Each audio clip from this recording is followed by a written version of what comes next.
హల్లెలూయా. దేవుని నామానికి మరొకసారి వందనాలు చెల్లిస్తున్నట్లుగా దేవుడు ఇచ్చిన సమయాన్ని బట్టి దేవునికి హృదయపూర్వకంగా నేను వందనాలు చెల్లిస్తున్నాను. వీడియో ద్వారా మిమ్మల్ని కలవడానికి దేవుడు మనకి చక్కటి అవకాశం ఆయన దయచేశాడు. అయితే వాక్యంలోకి వెళ్ళకముందు మనం చిన్న ప్రార్థన చేద్దాం. మనం పరిశుద్ధ ఇక సమయంలో ప్రోణైనా మమ్మల్ని అందరూ మీ చేతికి అప్పగిస్తున్నాను. ప్రభావ మీకు వాక్యం ద్వారా మాతో మాట్లాడమని, నన్ను మరుగు చేయమని, ప్రభావ వింటున్న ప్రతి ఒక్కరు కూడా ప్రోణైనా మీ వాక్యం చేత ఆయన తాకబడాలి, దర్శించబడాలి. ప్రభావ ప్రతి ఒక్కరిని మీరు మార్చమని యేసు నామములో విడిపించున్నాను తండ్రి. ఆమేన్. ఓకే, ఇక సమయంలో దేవుడు నా యొక్క హృదయంలో పెట్టిన ఇక మాటలు నేను మీకు చెప్పాలని ఆశపడుతున్నాను. దేవుని యొక్క ప్రేమ గురించి మనం ఇక సమయంలో మనం మాట్లాడదాం కదా. మనం అనేక సార్లు దేవుని యొక్క ప్రేమ గురించి మనం విన్నాము, అంతేకాదు మన బైబిల్లో చదివాము కూడాను. అయితే దేవుని యొక్క ప్రేమ అది మన బైబిల్ అంతా కూడా చదువుతున్నప్పుడు అందులో ఆ యొక్క ప్రేమ గురించి మనం ఎక్కువగా చూస్తాం. మనం ఒక సేవకుడు, ఒక దైవజనుడు ఏం చెప్తారంటే, దేవుడు మనిషికి రాసిచ్చిన ఇక ప్రేమ లేకట ఇక బైబిల్. కాబట్టి ఈ యొక్క ప్రేమను మనం ధ్యానించుకుందాం కదా, ఇక ప్రేమ గురించి. అయితే ఒకసారి యేసుక్రీస్తు ఇక లోకంలో ఉన్న రోజుల్లోని ఒక ధర్మశాస్త్ర ఉపదేశకుడు ఒకసారి ప్రభు దగ్గరికి వెళ్ళి, బోధకుడా, ధర్మశాస్త్రంలో ముఖ్యమైన ఆజ్ఞ ఏది అని అడిగినప్పుడు ప్రభు చెప్పిన సమాధానం ఏంటంటే, నీ దేవుడని యెహోవాను నీ పూర్ణ ఆత్మతో, నీ పూర్ణ మనస్సుతో, నీ పూర్ణ బలముతో నువ్వు ఆయనను ప్రేమించాలి, ఇది ముఖ్యమైన ఆజ్ఞ అని ప్రభు చెప్పారు. గమనించండి, దేవుడు ఇచ్చిన ఆజ్ఞ మనిషికి ఏంటంటే మనము దేవుడిని ప్రేమించాలి. ఎలాగంటే హృదయపూర్వకంగా. కానీ బైబిల్ ఏం చెప్తుందంటే, ఎట్ ది సేమ్ టైం దేవుడు మనము ఆయన ప్రేమించలేదు, కానీ మొదట ఆయనే మనల్ని ప్రేమించాడట. సో కాబట్టి ఆయన మనల్ని ప్రేమించి ఆయన మన దగ్గరకు వచ్చాడు. అలాగే మనము కూడా ఆయనను ప్రేమించాలనే ఆయన మన దగ్గర నుంచి ఆయన ప్రేమను ఎక్స్పెక్ట్ చేసినట్లేరా. అయితే ఈ యొక్క ప్రేమ ఏంటి అని చూస్తే, ఈ యొక్క ప్రేమ లోక ప్రేమ కాదు. ఎందు గురించి అంటే మనకు తెలుసు లోక ప్రేమ ఎటువంటిదో. లోక ప్రేమ అది ఏదో ఆశించి ఇతరుల దగ్గర నుంచి అది ప్రేమించే ప్రేమ అది. కానీ దేవునికి ప్రేమ అటువంటి ప్రేమ కాదు. దేవునికి ప్రేమ అది ఏది ఆశించకుండా అది ఆయనను ప్రేమించే ప్రేమ. మనము కూడా ఇతరులను ఆ విధంగా ప్రేమించాలని దేవుడు ఆశపడుతున్నాడు. అంతేకాదు దేవుడిని కూడా మనము ఆ విధంగా ప్రేమించాలని దేవుడు మనకిచ్చిన గొప్ప ఆజ్ఞప్లేరా. అయితే ఇక ప్రేమ విషయంలో చూసినప్పుడు, దేవుని యొక్క ప్రేమను మనం కలిగి ఉన్నప్పుడు మనం ఏ విధంగా జీవిస్తాం ఈ లోకంలో మనం క్రీస్తు యొక్క స్వరూపంలోకి మనం మారాలి. క్రీస్తు యేసు కలిగిన ఇటు మనస్సును మీరు కూడా కలిగి ఉన్నాడని బైబిల్ చెప్తుంది. అయితే ఇటు మనస్సును కలిగి ఉండడం అంటే అర్థం ఏంటంటే, క్రీస్తు వల్లే మనము కూడా ఇతరులను ప్రేమించాలి, క్రీస్తు వల్లే మనము కూడా తండ్రిని ప్రేమించాలి అని బైబిల్ మన గురించి చెప్తుంది. గమనించండి, మనం ఈ లోకంలో జీవిస్తుండగా మనము ఈ లోక ప్రేమను మనం కలిగి ఉండడం కాదు, కానీ మనం దేవుని యొక్క ప్రేమను మనం కలిగి ఉండాలి. బైబిల్ చెప్తుంది ఏమనంటే, పరిశుద్ధాత్మ దేవుడు ఆయన మనలో ఉన్నప్పుడు, మనలోకి వచ్చినప్పుడు ఆయన తండ్రి యొక్క ప్రేమల దేవుని యొక్క ప్రేమను ఆయన మనలో కుమ్మరిస్తాడట. కాబట్టి దేవుడు మన యొక్క హృదయంలో ఎప్పుడైతే జన్మిస్తారో ఆయన యొక్క ప్రేమను మనం కలిగి ఉంటాం కదా. బైబిల్ చెప్తుంది దేవుడు ప్రేమ అయి ఉన్నాడు. ఆ యొక్క దేవుడు మనం ఎప్పుడైతే కలిగి ఉన్నామో మనం కూడా ప్రేమను కలిగి ఉంటామంట ఎట్ ది సేమ్ టైం. కాబట్టి దేవుని యొక్క ప్రేమను కలిగి ఉన్నప్పుడు మనం ఏ విధంగా జీవిస్తాం ఈ లోకంలో. ప్రేమ గురించి మాట్లాడటం చాలా ఈజీ, కానీ మనము ప్రేమ ఏ విధంగా మనం ఏది మాట్లాడుతున్నామో, లేకపోతే బైబిల్ ఏం చెప్తుందో ఆ విధంగా జీవించడం అనేది చాలా ఇంపార్టెంట్ అండి. కాబట్టి ఇక సమయంలోని నేను కొన్ని పాయింట్స్ నేను మీకు చెప్తాను. దేవుని యొక్క ప్రేమను మనం కలిగి ఉన్నప్పుడు ఈ లోకంలో మనం ఎలా జీవిస్తాము. మొదటిగా పిల్లరా, we confess our sins before God. దేవుని యొక్క ప్రేమను మనం కలిగి ఉన్నప్పుడు మన యొక్క ప్రతి ఒక్క పాపాన్ని కూడా మనం ఆయన ముందు మనం ఒప్పుకుంటామట. లూకా రాసిన సువార్త 7వ అధ్యాయం చూస్తే అక్కడ 47వ వచనము, ఆమె విస్తారంగా ప్రేమించెను గనుక ఆమె యొక్క విస్తార పాపములు క్షమించబడినని నీతో చెప్పుచున్నాను. ఆమె విస్తారంగా ప్రేమించిన కనుక ఆమె యొక్క విస్తారమైన పాపములు క్షమించబడెను. తర్వాత చెప్పుచున్నాను, ఎవరికి కొంచెముగా క్షమింపబడునో వాడు కొంచెముగా ప్రేమించునని చెప్పి, ఎవరు కొంచెముగా ప్రేమించునో వారు కొంచెంగానే క్షమించబడును. ఇక్కడ గమనించండి, దేవుని ప్రేమించిన వాడట వాడు విస్తారంగా ప్రేమిస్తున్నాడు కాబట్టి విస్తారంగా వారికి పాపములు క్షమించబడతాయి. ఎందుకు క్షమించబడతాయని అంటే, దేవుని ప్రేమించిన వాడు ఏం చేస్తాడంటే తన యొక్క ప్రతి ఒక్క పాపాన్ని కూడా అతను ఒప్పుకుంటాడు, ఆ యొక్క వ్యక్తి ఒప్పుకుంటాడు. ఎప్పుడైతే మన ప్రతి పాపాన్ని ఒప్పుకుంటామో ఆయన తప్పకుండా మనకు క్షమించేవాడు. బైబిల్ చెప్తుంది ఆయన నమ్మదగిన దేవుడు. ఆయన మనకి ప్రతి ఒక్క పాపాన్ని కూడా ఆయన క్షమించగల దేవుడు మన యేసయ్య. ఈ లోకంలో పాపాలను క్షమించగలిగింది కేవలం యేసు మాత్రమేనంటే. యేసు తప్ప మన యొక్క పాపాలను ఎవరు కూడా క్షమించలేరు. యేసు తప్ప మన యొక్క పాపములను ఎవరు కూడా కడిగి వేయలేరు. ఎందు గురించి అంటే ఆ యేసు ఒక్కరే మన యొక్క పాపముల నిమిత్తము ఆయన శిలువలో ఆయన రక్తము కార్చారు ఆయన. కాబట్టి మనము ఎప్పుడైతే దేవుని ప్రేమిస్తామో తప్పకుండా మన ప్రతి ఒక్క పాపాన్ని మనం ఒప్పుకుంటామట. ఒప్పుకొని దాన్ని విడిచిపెడతాం. మనం విడిచిపెట్టినప్పుడు డెఫినెట్గా ఎవరైతే హృదయపూర్వకంగా వారికి పాపాలను ఒప్పుకుంటారో బైబిల్ చెప్తుంది ఆయన కనికరం చూపెట్టేవాడు, అంతేకాదు వారిని క్షమించేవాడు ఆయన. సో మొదటి పాయింట్ చూస్తే మనం ఈ లోకంలో జీవిస్తుండగా దేవునికి ప్రేమను కలిగినప్పుడు మనమట మన ప్రతి ఒక్క పాపాన్ని కూడా మనం ఆయన దగ్గర ఒప్పుకుంటామట. మనలో పాపం లేదన్నవాడు అబద్ధికుడు అని బైబిల్ చెప్తుంది. సో కాబట్టి ప్రతి ఒక్కరు కూడా పాపం లేనివాడు ఈ లోకంలో ఎవరు కూడా లేరండి, ఒక యేసుక్రీస్తు తప్ప. కాబట్టి మనము మన ప్రతి పాపాన్ని కూడా ఆయన దగ్గర మనం ఒప్పుకోవాలని బైబిల్ చెప్తున్నారా. ఎప్పుడైతే మనం ప్రేమిస్తామో దేవునికి ఇష్టం లేని జీవితం మనం కలిగి ఉన్నప్పుడు తప్పకుండా దేవా నన్ను క్షమించు అని మనం ఆయన దగ్గరికి వెళ్ళి మనం ఆయన అడుగుతాం. రెండవది చూస్తే పిల్లరా, దేవుని ప్రేమించినప్పుడు మనం చేసేది ఏంటంటే ఈ లోకంలో ఉన్న వాటిని ఏది కూడా మనం ప్రేమించామంటే, మొదటి యోహాను 2వ అధ్యాయము 15వ వచనం చూస్తే ఈ లోకమునైనను లోకములో ఉన్న వాటినైనను ప్రేమింపకుడి, ఎవడైనను లోకమును ప్రేమించిన ఎడల తండ్రి ప్రేమ వానిలో ఉండదు. గమనించండి, దేవుని యొక్క ప్రేమ మనలో ఉండాలి. ఉన్నప్పుడు ఏం చేస్తామంటే లోకంలో ఉన్న వాటిని దేన్ని కూడా ప్రేమించమంటే. బైబిల్ చెప్తుంది లోకంలో ఉన్నవంటే ఏంటంటే అవి శరీరాశ, నేత్రాశ, జీవబుడ్డమం. సో వీటిని మనం ప్రేమించమాట. ఎప్పుడు అంటే దేవుని యొక్క ప్రేమను మనం కలిగి ఉన్నప్పుడు. సో కాబట్టి రెండవ అంశం చూస్తే దేవుని యొక్క ప్రేమను ఈ లోకంలో కలిగి జీవిస్తుండగా ఈ లోకంలో ఉన్న యొక్క పాపాన్ని ఏది కూడా మనం ప్రేమించడానికి వీల్లేదు. ఈ లోకంలో మనల్ని పాపంలోకి ఏదైతే తీసుకువెళ్తుందో దాన్ని ఏది కూడా మనం ప్రేమించడానికి వీల్లేదు. వాటన్నింటినీ కూడా మనం విడిచిపెట్టాలి. కాబట్టి పిల్లరా, మనము ఈ లోకంలో జీవిస్తుండగా లోకాన్ని ప్రేమించొద్దు, లోకంలో ఉన్న వాటిని ఏది కూడా మనం ప్రేమించొద్దు. రెండవ అంశం. మూడవ అంశం చూసినట్లేరా, ఈ లోకంలో దేవునికి ప్రేమను కలిగినప్పుడు బైబిల్ చెప్తుంది మనం ఇతరులను కూడా మనం ప్రేమించాలట. సో ఈ లోకంలో దేవుని ప్రేమను కలిగిన నువ్వు నేను మనము మన యొక్క సహోదరులు మనం ప్రేమించాలట. మొదటి యోహాను 4వ అధ్యాయం 20వ వచనం చూస్తే ఎవడైనను నేను దేవుని ప్రేమించుచున్నానని చెప్పి తన సహోదరుని ద్వేషించిన ఎడల అతడు అబద్ధికుడగును. చూడండి ఎంత క్లియర్గా బైబిల్ చెప్తుందో. నేను దేవుని ప్రేమిస్తున్నాను అని మన పాటలు పాడడం చాలా ఈజీయే. నిన్నే ప్రేమితో పాటలు పాడడం చాలా ఈజీ. ప్రేమ మీద పాటలు పాడడం చాలా ఈజీ. కానీ మనము మన యొక్క సహోదరులు మనం ప్రేమించగలుగుతున్నామా? ఇక ప్రేమ విషయంకి వస్తే పిల్లరా, ఇక ప్రేమ మనం ప్రేమించడం అంటే ఎవరినో ప్రేమించడం కాదు. మన యొక్క సేవ అనేది మొదట స్టార్ట్ అవ్వాల్సింది మన ఇంటిలో.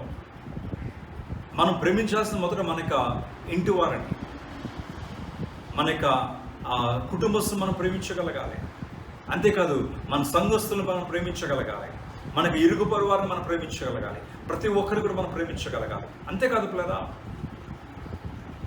బైబిల్లో ఒక మాట చెప్తుంది ఏమంటే, నీకు ఉపకారం చేసిన వాడికి నువ్వు ఉపకారం చేస్తే ప్రయోజనం ఏంటి? నీకు అపకారం చేసిన వాడికి నువ్వు ఉపకారం చేయాలి. అందుకే మత్తయి రాసిన సువార్తలో 5వ అధ్యాయం చూస్తే అక్కడ ప్రభు చెప్తారు, 11వ అధ్యాయం వచనం చూస్తే అక్కడ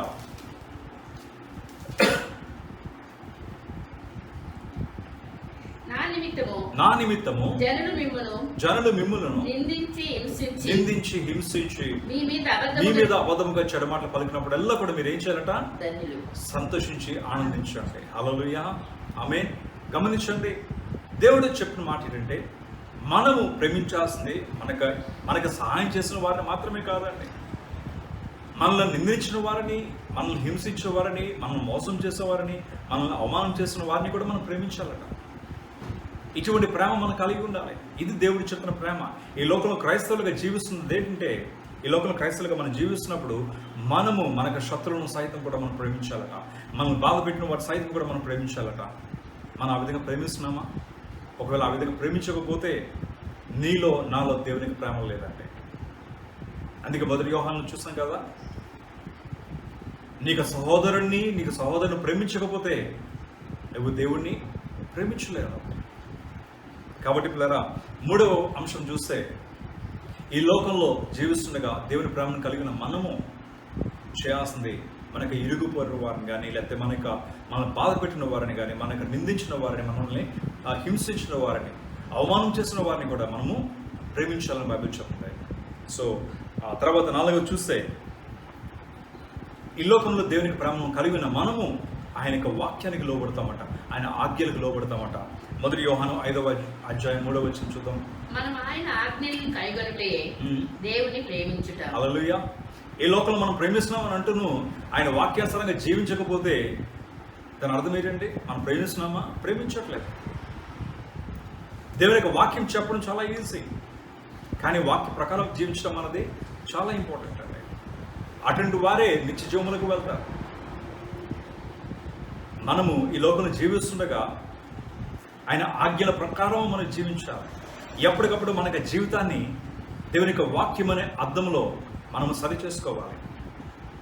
మన జీవితాన్ని కట్టుకుంటూ ఉండాలి.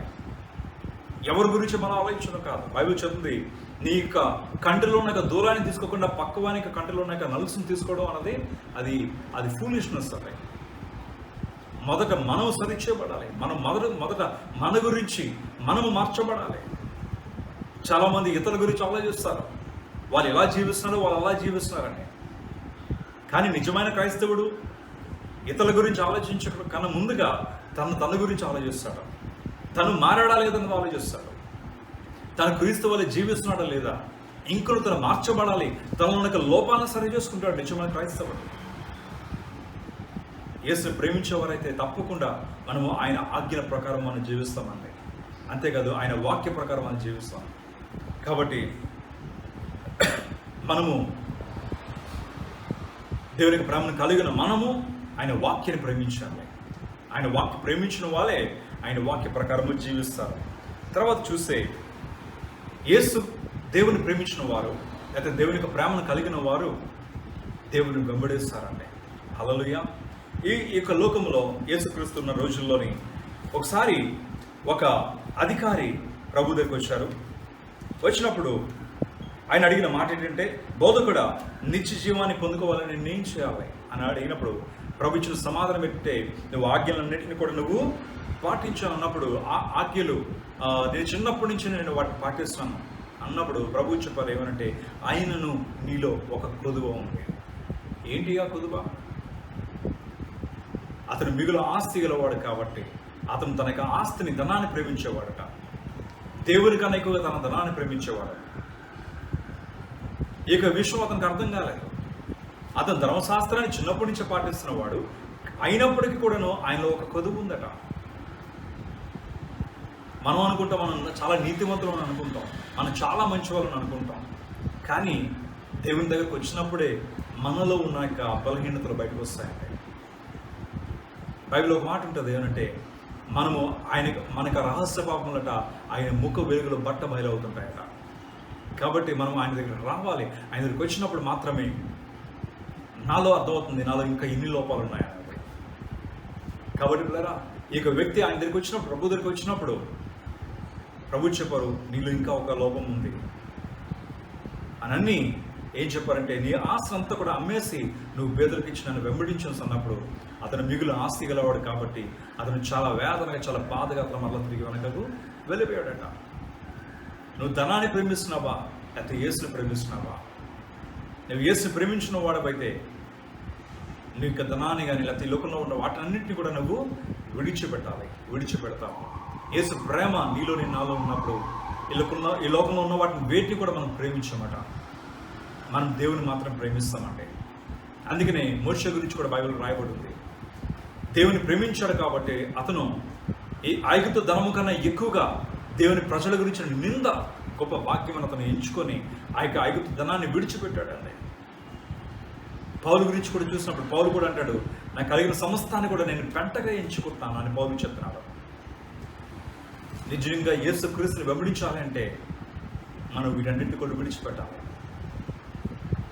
ఆ క్రిందనే చూస్తే ఆ యొక్క శిష్యులు అడుగుతారు, అయ్యా పేతురు అంటాడు, అయ్యా ఇదిగో నీ గురించి ఇదిగో మేము అన్ని కూడా విడిచిపెట్టేస్తాం కదా అన్నప్పుడు ప్రభు చెప్పిన మాట, అయినా దేవుని రాజ్యం నిమిత్తమై ఇంటినైనను భార్యనైనను అన్నదమ్ములైనను తల్లిదండ్రులనైనను పిల్లలనైనను విడిచిన పెట్టిన వాడెవడను ఇహమందు చాలా రెట్లును పరమందు నిత్య జీవమును పొందకపోడని నిశ్చయముగా మీతో చెప్పుతున్నానని వారితో. ఆమేన్, హల్లెలూయా. గమనించండి. కాబట్టి మనము యేసుని ప్రేమించిన వారం అయితే, ఆయన ప్రేమను కలిగిన వారం అయితే మనం యేసుని వెంబడిస్తామంటే. ఆమేన్. కాబట్టి యేసుని వెంబడించాలి అంటే మనం ఈ లోకంలో ఉన్న వాటన్నింటినీ కూడా విడిచిపెట్టాలి. విడిచిపెట్టకుండా ఆయన వెంబడించలేమంటే, సినిమాల్లోనో లేకపోతే నాటకాల్లో మనం చూస్తుంటాము, సిలువను మూసుకుని వెళ్తుంటాము. అది కాదని వెంబడించడం మనది. అది కేవలం మనకి ఆ దృశ్య రూపంలో మనం చూపెట్టడానికి మాత్రమే. కానీ నిజముగా యేసుని వెంబడించాలంటే మన యొక్క ప్రతి దినం కూడా మనకు సిలువను మనం మోసుకొని మనం వెళ్తూ ఉండాలి. కాబట్టి నిజముగా దేవుని ప్రేమను కలిగిన మనము ఆయన వెంబడించే వారిగా ఉంటాం తప్పకుండా. సో అంతేకాదు, ఆయన ప్రేమించిన వారట ఆయన గురించి వారి ప్రాణాన్ని కూడా లెక్క చేయడట. నెక్స్ట్ పాయింట్ చూస్తే 6వ పాయింట్, వారు క్రీస్తు యొక్క ప్రేమను లేక దేవుని యొక్క ప్రేమను కలిగి ఉన్న మనము ఆయన గురించి చనిపోవడానికన్నా సిద్ధంగా ఉంటామండి. హల్లెలూయా. బైబిల్లో భక్తులు చూసినప్పుడు వారందరూ కూడా దేవుని గురించి చనిపోవడానికి వారు సిద్ధపడ్డారండి. ఎందుకో తెలుసా? వారు దేవుని అంతగా ప్రేమించారు కాబట్టి. వారి యొక్క ప్రేమను వారి యొక్క ప్రాణాన్ని వారు లెక్క చేయలేదండి. సో నిజముగా దేవుని ప్రేమను కలిగిన మనము ఈ లోకంలో జీవించాల్సింది దేవుని వెంబడించే వారికి ఉండాలి. ఈ లోకాన్ని ప్రేమించడానికి వీల్లేదు. ఆయన వాక్యానికి లోపడాలి. అంతేకాదు, ఆయన గురించి మన ప్రాణాన్ని కూడా ఇవ్వడానికి సిద్ధపడాలి. అంతగా మనం ఆయన ప్రేమించాలట. నిజమైన క్రైస్తవుడు పిల్లలు ఈ లోకంలో జీవిస్తుండగా దేవుని ప్రేమను కలిగి ఉండేవాడిగా ఉండాలి. ఈ లోకంలో మనము దేవుని ప్రేమ కన్నా ఎక్కువగా మనం ఇంకా ఏది కూడా చేయలేమండి. ఆయనకి ప్రేమను కలిగి ఉండడమే ఈ లోకంలో ప్రతి క్రైస్తవుడికి కావాల్సిందే. కాబట్టి ఈ లోకంలో జీవిస్తున్న మనమందరూ కూడాను ఒక నిర్ణయం తీసుకున్నాం, మరొకసారి ఆయన ప్రేమను కలిగిన వారిగా మన జీవితం ప్రధానం. ఆయన ప్రేమను కలిగి ఉంటే పాటలు పాడడం, ప్రేమ గురించి పాటలు పాడడం గొప్ప కాదండి. ప్రేమ గురించి మాట్లాడడం గొప్ప కాదండి. ప్రేమ గురించి వాక్యాలు చెప్పడం గొప్ప కాదండి. ప్రేమను కలిగి ఉండి జీవించడం అన్నది గొప్పది. ఆ విధంగా మనం జీవిస్తున్నామా, అటువంటి వాడే పరలోకానికి వెళ్తాడు. అది క్రీస్తుగా స్వరూపంలోకి మారడం అంటే. ఎందు గురించి అంటే క్రీస్తు ప్రేమ అయి ఉన్నాడు, దేవుడు ప్రేమ అయి ఉన్నాడు. కాబట్టి పిల్లరా, మనం క్రీస్తుగా స్వరూపంలోకి మారాలి అంటే ఆయన యొక్క ప్రేమలోకి మనం మారాలి.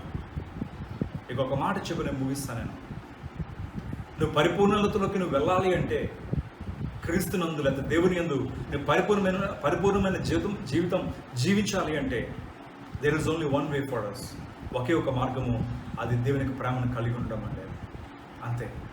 ఆయన ప్రేమను కలిగి లేకపోతే మనం ఈ లోకంలో ఎన్ని చేసినా సరే, ఈ లోకంలో మనం ఎన్ని ప్రభు గురించి ఎన్ని కార్యాలు చేస్తున్నా అదంతా కూడా వ్యర్థమైన బైబిల్ చెప్తుంది. మనం ఆయన ప్రేమను కలిగి ఉండాలి. ఈ లోక ప్రేమ కాదండి. ఈ లోక ప్రేమ వేరే, ఆయన ప్రేమ వేరే. కాబట్టి ఆయన ప్రేమను మనం కలిగి ఉండాలి అంటే మనం అడగాలి, దేవా నా హృదయంలోకి మీరు రండి అయ్యా. అడుగుదామా ఒకసారి? దేవుడు లేకుండా మనకు హృదయంలో ఏవోవో చేస్తున్నామా దేవుడి గురించి? Are we satisfied with what you're doing for God? దేవుని గురించి మనం ఏదైతే చేస్తున్నామో దాంతో మనం సంతోషపడిపోతున్నామా? దాంతో సంతృప్తి చెందుతున్నామా? కాదండి. అవన్నీ చేయాలి, కానీ అంతకన్నా ముఖ్యంగా ముందుగా దేవునికి ప్రేమను మనం కలిగి ఉండాలి. ఇక ఈ 6 అంశాలు నేను మీకు చెప్పాను. దయచేసి వీటిని జ్ఞాపకం తెచ్చుకోండి. ఈ విధంగా దేవునికి ప్రేమను కలిగిన వారు మాత్రమే ఈ విధంగా జీవిస్తారని వాక్య ప్రకారం మనం చూసాము. కాబట్టి కళ్ళు మూసుకుంటున్న ప్రార్థన చేద్దాం. ప్రతి ఒక్కరు కూడా పరిశుద్ధుడా, ఇక సమయంలో ప్రభువైనా మీకు వాక్యం ద్వారా నాతో మాతో మాట్లాడినందుకు ప్రభు మీకు వందనాలు తండ్రి. ప్రభా, మీకు ప్రేమ గురించి ప్రభా, మీకు ప్రేమను కలిగిన ప్రతి ఒక్కరు కూడా ప్రభు ఏ విధంగా జీవిస్తారో మీకు వాక్యం చెప్పిందయ్యా. ప్రభా, మేము కూడా ఆ విధంగా జీవించాలి అయినా. మీ యొక్క స్వరూపంలోకి మమ్మల్ని మార్చనింకను తండ్రి. మీకు వాక్యం ద్వారా మమ్మల్ని మీ చేతికి అప్పగిస్తూ విన్న ప్రతి ఒక్కరి జీవితంలో కూడా ప్రభు మీ యొక్క వాక్యమునైనా నేను నూరుదలకు ఫలింపజేయమని నేను ప్రతి ఒక్క బిడ్డను మీరు ఇంకనూ ప్రభు నేను మీరు రాకడికి సిద్ధపరచమని నిత్య జీవానికి వారసులుగా తయారు చేయమని మమ్మల్ని మీ చేతికి అప్పగిస్తూ యేసు నామములో వేడుకుంటున్నాను తండ్రి. ఆమేన్. Praise lord.